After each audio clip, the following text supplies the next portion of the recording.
Paris. How's this for a major surprise? Prior to this year's French Open, 12-time Grand Slam champion Novak Djokovic had won 240 Grand Slam singles matches. His opponent, 72nd ranked Marco Cecchinato, had won 0. Surely, Cecchinato 6-3, 7-6, 4, 1-6, 7-6, 11 win is a major upset, and also a barometer of where things stand with Djokovic. Two of our writers, Tignor and Joel Drucker, were on site for the match and immediately took time to give it a big picture appraisal. Here's their written rally. Asterisk, asterisk, asterisk, asterisk, asterisk. Joel, you never know when a slam is going to catch fire, do you? The Novak Djokovic-Marco Cecchinato quarterfinal wouldn't have been anyone's choice as a likely classic. Despite featuring a former No. 1, the match was sent over to the second show court, Suzanne Lenglen, while the battle of the young guns, Alexander Zverev and Dominic Thiem, took center stage on court Philippe Chatrier. But this match gave us the highest drama of the fortnight so far, and peaked with an all-time great 13-11 tiebreaker, and what will surely become a viral clip of Djokovic shushing the Parisian crowd, the same way his fellow legend, Roger Federer, once commanded them to shut up on the same court. Too late, Djokovic had already shanked an easy forehand on set point. It would be his best chance to push the match to a fifth. This will also go down as an all-time upset, at least on paper. Cecchinato is an Italian who fits the journeyman label. At 25, he had never won a Grand Slam main draw match before this event, though, to be fair, he did win a title in Budapest last month, so his game has been on an upswing.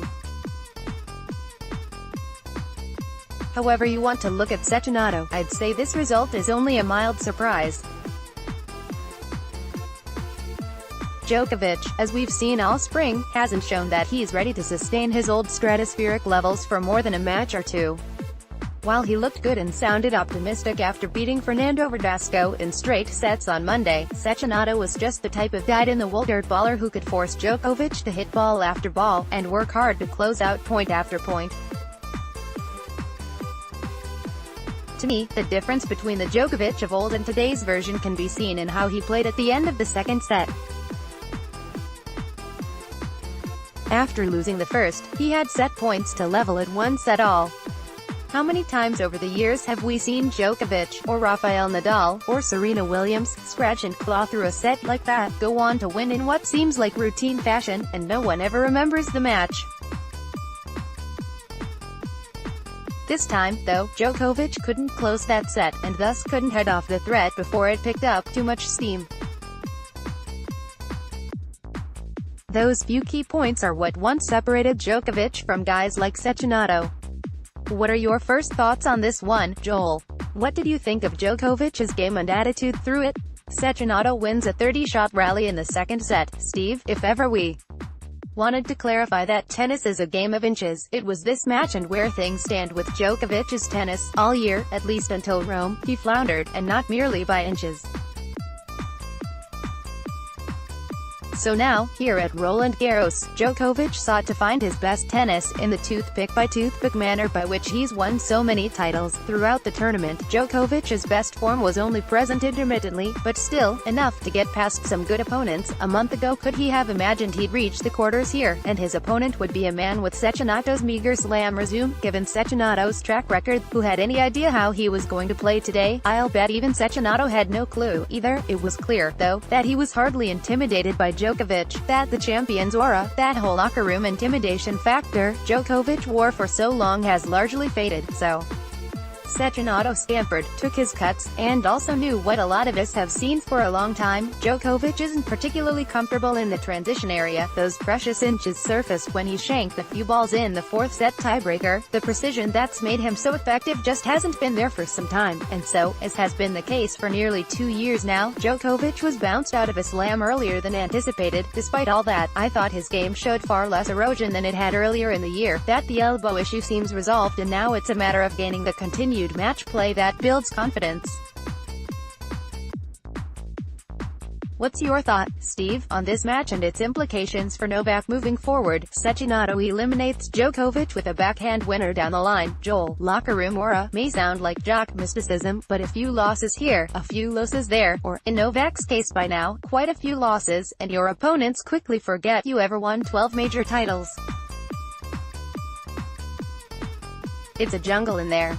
After he beat Fernando Verdasco on Monday, someone asked Djokovic if he had ever seen Cecchinato play. He said he knew him well, and had practiced with him often in Monte Carlo. I thought that familiarity might help Djokovic, but it seems to have worked in Cecchinato favor. He was in a groove against Novak from the start, and completely comfortable. What you said about Djokovic missing his transition shots is true. When he needed to take over a rally in that tense closing tiebreaker, he hesitated, and often missed, on balls he wouldn't have missed during his peak years. Should we chalk that up to form, or confidence? Some combination of both. I'd say most of us, thinking about Djokovic's comeback at the start of this season, would have thought he'd have that old precision back by June. As for the rest of his year, you have to start with the physical side. Djokovic had work done on his neck, shoulder, and leg during the match, and he said, "I don't know if I'm going to play on grass," though he also said that he just came from the court, so we'll see if that was just a moment of frustration or not. From the emotional side, the consensus in the interview room today was that he looked as down as he's ever looked after a loss. When a reporter suggested that he's back, Djokovic said, "I'm back in the locker room. That's where I'm back. But I do think this will be a blow."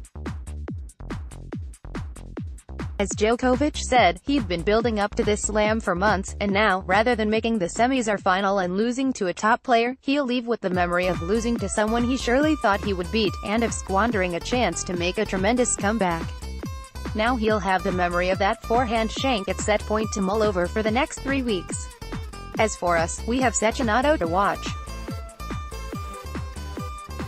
His story began where another Marcos, the lucky loser Marco Cecchinato, ended. Cecchinato beat Cecchinato in the second round, and hasn't looked back since. He played some terrific tennis on Wednesday, solid from the ground, with a little touch and flair around the edges. And with his quick smile and quick arguing style, he certainly has personality. It will be interesting to see how he matches up against Dominic Thiem in the semis. Thiem will be pleased to see him rather than Djokovic, but he might be careful what he wishes for. What did you think of Cecchinato, and of Novak's post-match reactions? Joel, Tennis Channel's team at Roland Garros reacts to the result. Steve, Cecchinato is yet another of those Rocky Balboa-esque stories we so love in tennis. Still, despite his absence of slam wins, he's made his way into the top 100 and today played quite boldly many times. You're right that having practiced with Novak, he likely felt even less intimidated. Cechinato's game is the kind that can impress for one match, a low-grade mix of grinder and slasher. In some ways, the package was rather old-school, rolling topspin forehands, driving one-handed backhands. He reminded me of a player from the late 1980s, Alberto Mancini. Over the course of this match with Djokovic, it was quite pleasing, right down to the down-the-line backhand return Cecchinato laced on match point to close it out.